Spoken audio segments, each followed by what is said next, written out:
retrouve aujourd'hui pour la toute première vidéo de, je l'espère, une série de vidéos que j'ai décidé d'appeler la bascule vers le week-end. En gros, nous nous retrouverons tous les mercredis pour une vidéo qui sera donc la bascule vers le week-end et ce sera donc l'abréviation BVLW. Donc bienvenue dans cette BVLW, la toute première. Je veux que ce soit des vidéos qui sortent tous les mercredis, voilà, que ce soit des vidéos qui soient courtes et qui puissent vous permettre, voilà, de patienter jusqu'au week-end. Donc ça sera notre rendez-vous de la semaine, le mercredi, donc la bascule vers le week-end, tout simplement. Et donc ce sera des sujets divers et variés dont j'ai envie de parler et que j'ai envie de partager avec vous pour qu'on puisse échanger aussi, parce que c'est ça qui est intéressant. Je ne suis pas que DIY, organisation, toutes ces choses-là. Non, il y a des petites choses aussi que j'aime bien faire. Et c'est une référence aussi à une youtubeuse que j'aime beaucoup et qui malheureusement a arrêté YouTube il y a 1 an et demi quasiment. Voilà, qui est Emma Dolly. Donc je sais pas si vous avez connu, si vous connaissez, sa chaîne existe toujours donc vous pouvez aller voir et en fait à chaque fois que je regardais ses vidéos YouTube c'était des pépites quoi, enfin j'ai encore regardé là et c'était génial. Voilà, alors attention, je ne fais pas du Emma Dolly, c'est juste qu'elle m'a inspiré ce petit bascule vers le week-end. Elle faisait le plus du vendredi, le LPDV, voilà, donc moi je fais la bascule vers le week-end, le BVLW. Voilà, bref, présentation faite. Aujourd'hui, dans cette bascule vers le week-end, on va parler lecture. Voilà, donc je vais vous faire un petit retour sur ma dernière lecture, tout simplement, parce que c'est important de le faire. Et vous montrer ce que j'ai acheté, ma lecture en cours. Voilà, rapide, hein, on va pas s'étaler 3 heures, je vous rassure. Donc, il faut savoir que je me suis abonnée à la médiathèque. Je vous l'avais dit dans une des vidéos, mais si vous ne l'avez pas vu, je vous le redis ici. Donc je me suis abonnée en début d'année à la médiathèque ici. Donc en fait, ici, on a une médiathèque en réseau. Donc ce sont plusieurs communes qui se sont regroupées. Donc on peut aller emprunter les livres dans plusieurs médiathèques. Et là, un des derniers que j'avais emprunté, parce qu'il ne faut pas se mentir, avec 2 enfants, et la vie de tous les jours, c'est pas évident de lire, mais je me force à le faire. Et donc un des derniers livres que j'avais emprunté, c'était du coup Là où chantent les écrevisses de Delia Owens, qu'il faut que je ramène. En plus j'ai demandé à ce qu'on m'élargisse l'emprunt, voilà, donc maintenant il va falloir que je le rende. Donc c'est celui-ci. C'est un roman du coup qui a été adapté au cinéma. Moi c'est comme ça que je l'ai connu. Je n'ai pas vu le film mais j'avais aperçu la bande-annonce. C'est pour ça que je m'étais dit que c'était peut-être l'occasion de découvrir le livre. Donc je n'ai pas vu le film encore. Le film est sorti il y a... je sais même plus. Il y a 2 ans je crois. Bah non, je vais vous dire ça tout de suite. En 2022. Ah bon, il est sorti l'année dernière? Ah oui, d'accord. Bon, je pensais que c'était plus vieux que ça, mais non, c'est pas si vieux que ça. C'était en 2022. Alors, c'est un livre que j'ai mis un petit peu de temps à lire, mais c'est tout simplement parce que, bah voilà, il y a des moments où je lis bien, il y a des moments où je lis un peu moins. Si vous lisez, vous devez certainement savoir ce que c'est. Voilà, mais donc j'ai mis un peu de temps à lire et on va dire que il y avait des moments peut-être qui étaient un peu trop longs. Mais dans l'ensemble, le livre est très intéressant et l'histoire très prenante. J'étais surtout happée par la fin, parce que c'est à la fin que tout se joue. Du coup voilà, mais en fait, il faut que je vous lise au moins la 4e couverture. Donc, pendant des années, les rumeurs les plus folles ont couru sur la fille des marais de Barclay Cove, une petite ville de Caroline du Nord. Pourtant, Kia n'est pas cette fille sauvage et analphabète que tous imaginent et craignent. À l'âge de 10 ans, abandonnée par sa famille, elle doit apprendre à survivre seule dans le marais, devenu pour elle un refuge naturel et une protection. Sa rencontre avec Tate, un jeune homme doux et cultivé qui lui apprend à lire et à écrire, lui fait découvrir la science et la poésie, transforme la jeune fille à jamais. Mais Tate, appelée par ses études, l'abandonne à son tour. La solitude devient si pesante que Kia ne se méfie pas assez de celui qui va bientôt croiser son chemin et lui promettre une autre vie. Lorsque l'irréparable se produit, elle ne peut plus compter que sur elle-même. Voilà. Donc, donc en fait c'est un livre qui fait un peu présent-passé. Voilà, on a ce truc, il y a une enquête en cours, on a retrouvé un corps, il y a une enquête qui est menée, donc ça c'est ce qui se passe au présent. Et du coup on a tout le passé, donc on revient sur la vie de Kia, voilà, tout simplement, jusqu'à arriver donc sur les derniers chapitres de la fin qui sont, eux, se passent tous au présent, où forcément il va y avoir, je ne veux pas vous spoiler le livre, mais il y a un jugement pour savoir si forcément on la soupçonne elle d'avoir tué la personne qui a été retrouvée dans le marais, et le jugement permet de déterminer si oui ou non elle est coupable. Je ne vous en dis pas plus, si vous avez envie de le lire, allez-y. Moi j'ai bien aimé, voilà, il y a juste peut-être, oui, effectivement, quelques petits passages un petit peu longués, mais j'ai bien aimé, surtout la fin, parce que c'est là, on a envie de savoir, alors du coup, elle l'a fait, elle l'a pas fait. Et voilà, j'étais agréablement surprise par ce livre, je le recommande. C'est pas trop gnangnan, c'est pas, on pourrait croire que c'est un livre d'ado, j'avais un petit peu peur au départ. Non, ça va. Forcément, je pense que ça va plus à un jeune public, c'est-à-dire, je suis pas certaine que quand on a 50 ans, on aime lire ce genre de livre, mais peut-être que je me trompe. Voilà, ça reste jeune, mais pas trop quand même. Voilà, je veux dire, c'est pas la romance d'ado avec des histoires d'amour et gna gna gna. Non, moi j'ai été agréablement surprise par la fin, j'ai bien aimé. Donc voilà, je recommande ce livre. Je sais pas encore si je verrai le film, pourquoi pas. Si vous l'avez vu, dites-le moi. Si vous avez vu le film et lu le livre, encore mieux, parce que des fois on est un peu déçu par les films. C'était mon cas avec les Harry Potter. Bon, après, voilà. Et avec d'autres films, hein, j'aurais pas les noms en tête, mais bon, voilà. Donc vraiment, allez-y, si vous aimez ce qui est un petit peu polar, mais pas trop, enquête policière plutôt, on va dire, en fait on s'attache au personnage de Kia, parce qu'elle a pas eu une vie facile finalement, et en fait elle a une belle revanche quand même, parce que finalement celle qu'on pensait complètement bête et illettrée, hein, on va dire les choses telles qu'elles sont, elle prend une belle revanche sur la vie et sur toutes ces personnes qui ont eu plein de préjugés sur elle tout le temps. Voilà, donc maintenant que je l'ai lu, il va falloir que je le ramène à la médiathèque.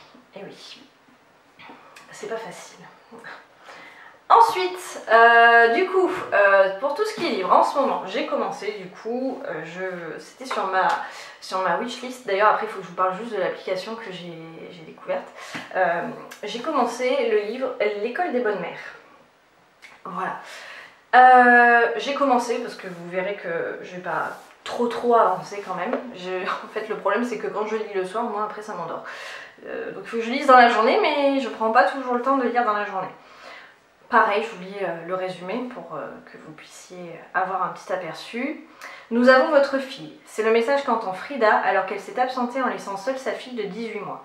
Les voisins l'ont vue sortir et ont appelé la police, venue récupérer l'enfant. Mère célibataire, Frida s'occupe seule de sa fille tout en travaillant pour une université locale.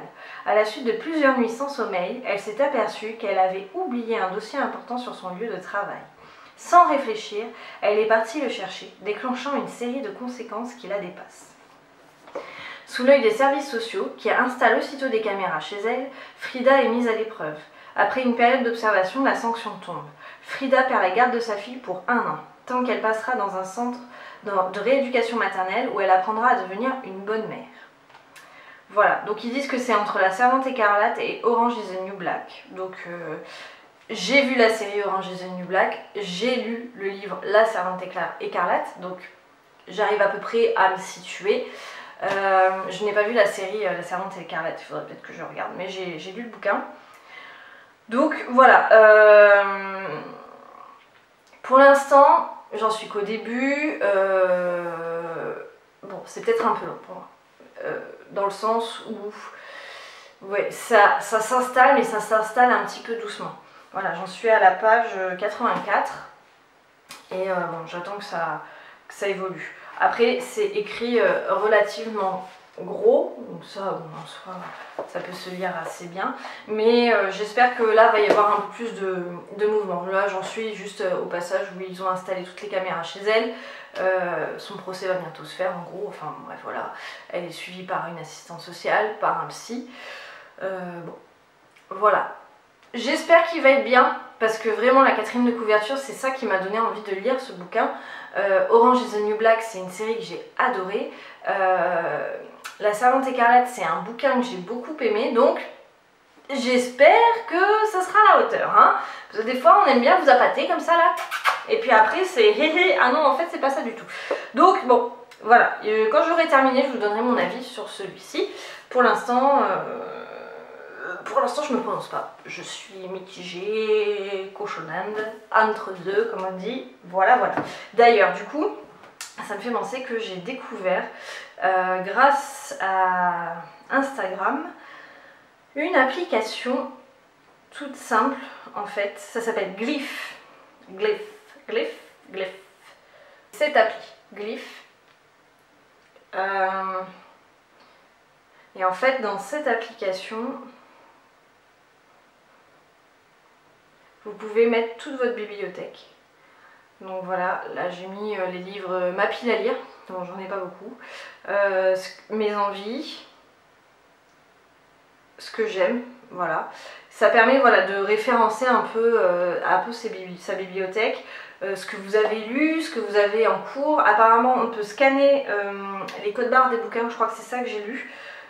Du coup oui, il y a possibilité de scanner les codes barres des livres. Donc bah, on va faire un test en direct. Donc là, du coup, j'ai celui-ci. Donc je vais essayer de scanner le code barre. Ah oui, bah, il l'a trouvé de suite. Voilà. Hop, suivant. Là où chantent les écrevisses. Voilà. Donc celui-là, je peux le rajouter dans la pile j'ai lu, tout simplement.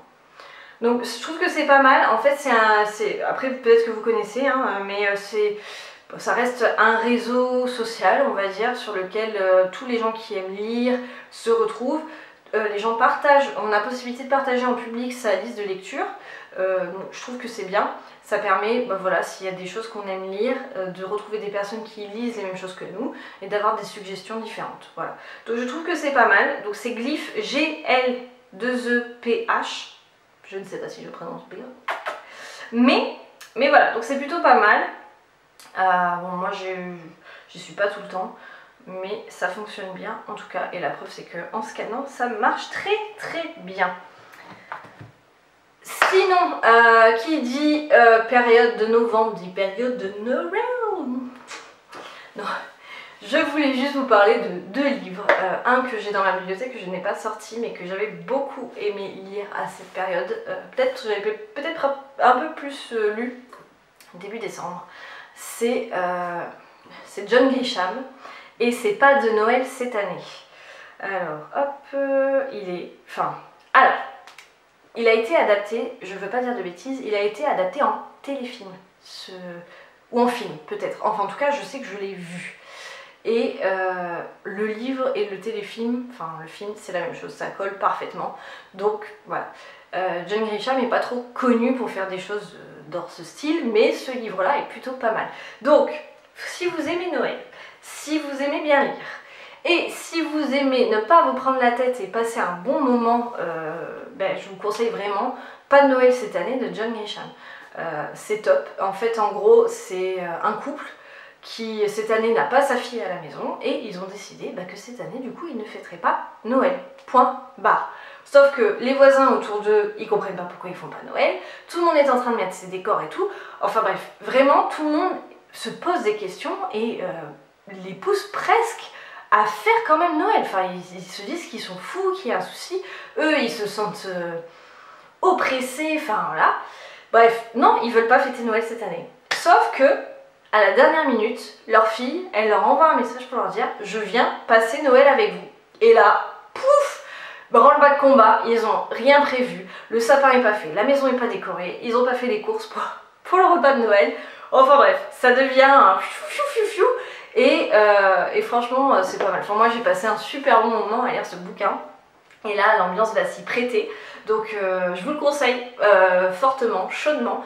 Et voilà, ça vraiment, c'est le genre de livre. D'ailleurs, si vous avez d'autres livres dans ce style pour cette période à me conseiller, je suis preneuse. J'ai regardé un peu sur les sites. Je veux pas de livres à l'eau de rose, les petits romans comme les téléfilms sur TF1. Moi, clairement, j'adore les téléfilms de Noël, mais pour faire la sieste. Voilà. Donc les livres avec des romances d'amour, de Noël, bon, j'accroche pas trop. C'est voilà. Là, c'est pas une romance, c'est une histoire lambda qui, enfin, ça pourrait arriver à n'importe qui et vraiment j'ai adoré. Voilà, parce que c'est pas prise de tête, on devine pas forcément la fin, alors que les romances de Noël, bon, voilà, on devine la fin. Après, j'ai rien contre ces livres-là, c'est juste que bah, moi je m'ennuie un petit peu quand je lis ça. Voilà, tout simplement. Donc pareil, je veux bien votre avis là-dessus.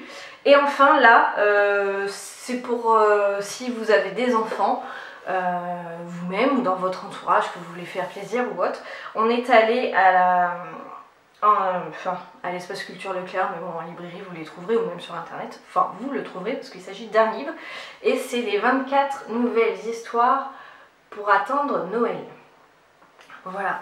Et celui-là, il est trop... Enfin, donc on a prévu... Regardez-moi ça, comme c'est super joli! On a prévu de les lire à Nathan. Voilà, en fait c'est un livre calendrier de l'Avent, hein, en gros, hein, mais ça existe depuis longtemps. Hein. Et il y en a plein. Il y avait celui-là, mais il y en avait plein d'autres. Et du coup, bah, c'est une histoire par jour jusqu'à Noël. Donc je trouve que c'est pas mal. Les dessins sont jolis. Il y a plein de petites choses. Et puis, bon, le peu que j'ai vu, bah, c'est toujours des histoires... comment dire, bienveillante, avec voilà, une jolie morale. Donc bon, c'est pas mal. Ça permet de patienter jusqu'à Noël, en plus du calendrier de l'Avent. Mais ça sera le sujet d'une autre vidéo. Et du coup, je voulais partager ça avec vous. Parce que ça fait toujours plaisir aux enfants. Et puis ça permet de se retrouver voilà, entre adultes et enfants et de passer un moment lecture. Parce que c'est très important de se retrouver pour la lecture. Oui, oui, oui, oui. Oui, oui. Enfin voilà, bah écoutez, c'est tout pour cette vidéo. J'espère que ça vous plaira, que ça vous donne envie, que je continue. Donc bah ça sera des sujets divers et variés, bien évidemment. Voilà, au fil de mes envies. Et puis pour peut-être vous donner des idées pour le week-end. Voilà, parce que la bascule vers le week-end se veut aussi être... intéressant pour passer un bon week-end. Voilà, donc là peut-être que du coup vous aurez envie de tester un des livres que je vous ai proposé ou pas, ou de tester l'application ou pas.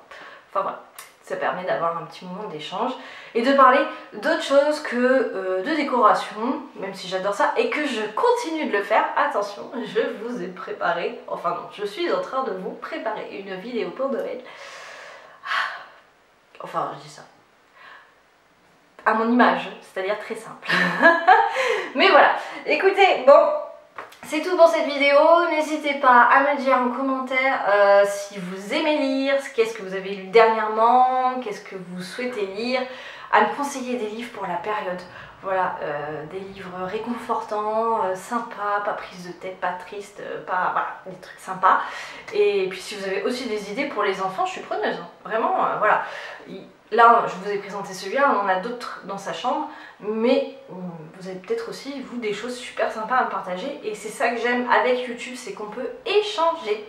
Enfin voilà, en tout cas, je vous souhaite de passer une très belle journée. N'hésitez pas à vous abonner, à mettre un petit j'aime, et je vous dis à la semaine prochaine pour une autre bascule vers le week-end. Ciao!